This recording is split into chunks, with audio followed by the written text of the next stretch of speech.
Mars classes में आपका स्वागत है।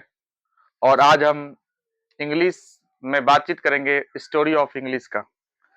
इससे पहले हमने आपको 2 वीडियो ऑलरेडी दे चुका है। पहला वीडियो मेरा था आपका एसे पर 8 मार्क्स का जो आपके एग्जाम में पूछा जाता है, और दूसरा था एप्लीकेशन पर 5 मार्क्स का पूछा जाता है। आज भी हम 5 मार्क्स का ही बात करेंगे, चाहे वो आर्ट्स हो, साइंस हो, कॉमर्स, तीनों एग्जाम के लिए महत्वपूर्ण रहेगा। ठीक है, स्टोरी ऑफ इंग्लिश में ये 5 मार्क्स का। तो आपके जो सब्जेक्टिव प्रश्न होता है उसमें छठवां प्रश्न में 3 प्रश्न आपको बनाना होता है। छठा प्रश्न जो होता है उसमें से 3 प्रश्न का आपको जवाब देना होता है, जिसमें से एक होता है आपका प्रोज का होता है राइटर का नाम, एक होता है आपका पोएट्री का राइटर का नाम। ठीक है, और एक है स्टोरी ऑफ इंग्लिश का। ये 4 प्रश्न जो आप देख रहे हैं, इसमें से आपको एक सवाल मिल जाएगा, 2 सवाल भी मिल सकता है, हो सकता है 3 भी मिल जाए, लेकिन आपको लिखना कितना है, इसमें से एक ही सवाल, एक ही कोई चीज लिखना है।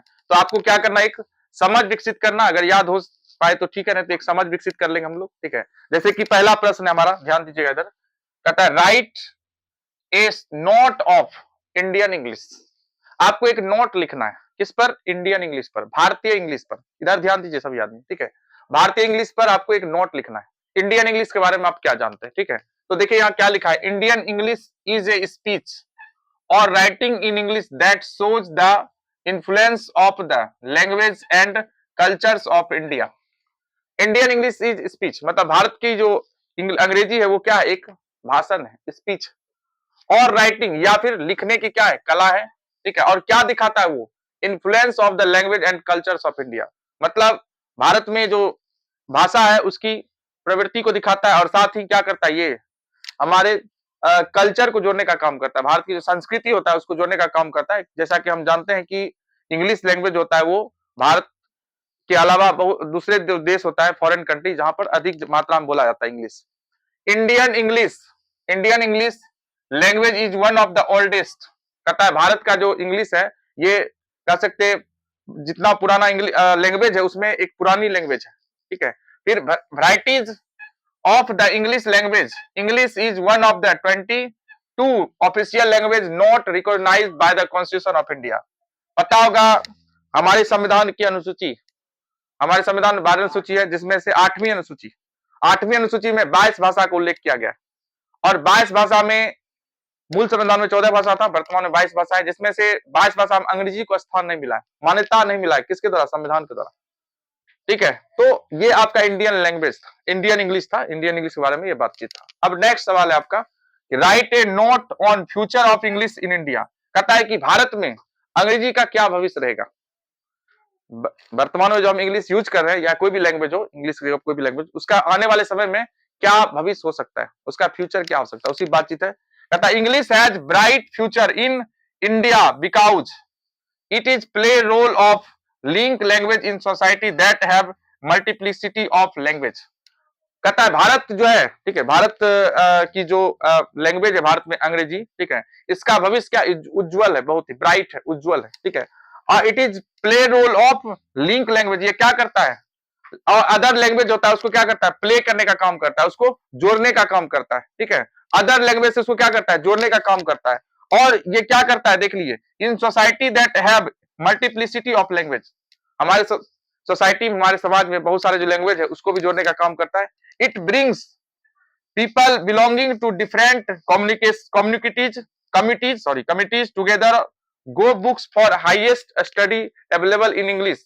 Not only this, English has become the language of international trade and commerce, technology.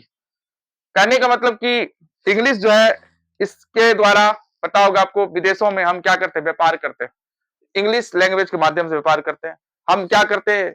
एक देश से दूसरे देश से जुड़ते हैं, कम्युनिकेट करते हैं। ठीक है, और व्यापार के साथ साथ इंटरनेशनल ट्रेड, मतलब अंतरराष्ट्रीय व्यापार जितना भी होता है, व्यापार हो गया, ठीक है, व्यवसाय हो गया, सब अंग्रेजी लैंग्वेज के माध्यम से करते हैं। ठीक है, उसके बाद फिर देखिएगा टेक्नोलॉजी, जितना भी तकनीकी हो जाता है, तकनीकी जो होता है वो भी क्या है? अंग्रेजी लैंग्वेज से जुड़ा हुआ रहता है उसका। फिर 10 English has a bright future in India. तो इस तरह से हम कह सकते हैं कि इंग्लिश का जो है भविष्य बहुत ही ब्राइट है, उज्जवल है भारत में। ठीक है, अगला है short note on English as a world language और ग्लोबल लैंग्वेज। देखिए, आपसे अगर प्रश्न पूछे कि आपको वर्ल्ड लैंग्वेज, इंग्लिश को वर्ल्ड लैंग्वेज दिखाना है, ठीक है, वैश्विक भाषा दिखाना है, ठीक है। दो बात है यहाँ पर, या तो वर्ल्ड लैंग्वेज लिखा रहेगा, उसका भी वही आंसर होगा, या फिर ग्लोबल लैंग्वेज रहेगा, दोनों का आंसर वही होगा। दोनों का मतलब होता है वैश्विक भाषा, अंग्रेजी वैश्विक भाषा। पता होगा आपको कि पूरे दुनिया में सबसे अधिक बोली जाने वाली भाषा कौन है? अंग्रेजी, ठीक है। इंग्लिश को सबसे ज्यादा बोला जाता है, ठीक है। अब देखिए यहाँ पर, English is said to be a global language, has no other language is read and spoken is so many countries as it is. कहता है इंग्लिश जो है दुनिया के बहुत सारे देशों में बोली जाती है और उसे लिखी जाती है, पढ़ी जाती है। Read and spoken in so many countries it is natural. It has become the language of international trade, commerce, science, ठीक है। अब देखिए इंग्लिश के द्वारा क्या करता है, ठीक है, जोड़ता है किसको? अंतरराष्ट्रीय व्यापार, व्यवसाय को, ठीक है, कॉमर्स को, साइंस को जोड़ने का काम करता है, विज्ञान को जोड़ने का काम करता है। दस इंग्लिश विदाउट एनी डाउट में बी कॉल्ड ग्लोबल लैंग्वेज। बिना किसी संदेह का आप कह सकते हैं इंग्लिश क्या है? Global language. मतलब इंग्लिश से क्या होता है, हम दूसरे देश से कम्युनिकेट करते हैं, जोड़ते हैं, वहां से व्यापार करते हैं, साइंस, टेक्नोलॉजी सभी को जोड़ने का काम करते हैं इंग्लिश, ठीक है। अब नेक्स्ट सवाल है, right A short note on the modern English. मतलब आपको एक नोट लिखना है किस पर? मॉडर्न इंग्लिश पर, आधुनिक अंग्रेजी पर लिखना है, ठीक है। आधुनिक अंग्रेजी पर एक मॉडर्न लिखना है। क्या है इसमें? The English from 15th century till now is called modern English. कहता है कि 15वीं शताब्दी के बाद से लेकर आज तक का जो भी अंग्रेजी है, इंग्लिश है, वो सब किस में आएगा? आपका मॉडर्न इंग्लिश में आएगा। 15वीं शताब्दी के बाद से जो भी इंग्लिश हुआ है, देखिए जैसे कि इतिहास को, हिस्ट्री को हमने 3 भाग में बांटा है, प्राचीन, मध्यकालीन, आधुनिक भारत। तो उसका भी क्या होगा? एक टाइम लाइन होगा, ठीक है, टाइम लाइन होगा, टाइम पीरियड होगा, यहां से यहां तक प्राचीन, मध्यकालीन, आधुनिक। उसी तरह से कहें कि इंग्लिश का भी क्या है? एक टाइम लाइन है, ठीक है। टाइम लाइन क्या है कि आप उसको जो है 15वीं शताब्दी के बाद से लेकर अभी तक का जो हम इंग्लिश ग्रहण कर रहे हैं, पढ़ रहे हैं, वो सब क्या है? मॉडर्न इंग्लिश में आएगा, ठीक है। It is divided in two phase. इसको दो भाग में आप बांट सकते हैं, 2 फेज में, ठीक है। क्या क्या है? मॉडर्न इंग्लिश 1 and 2, 1 और 2 में। आधुनिक इंग्लिश 1 और 2 में बांटा गया है, ठीक है। ड्यूरिंग द लास्ट 50-100 ईयर्स, ठीक है, कितने?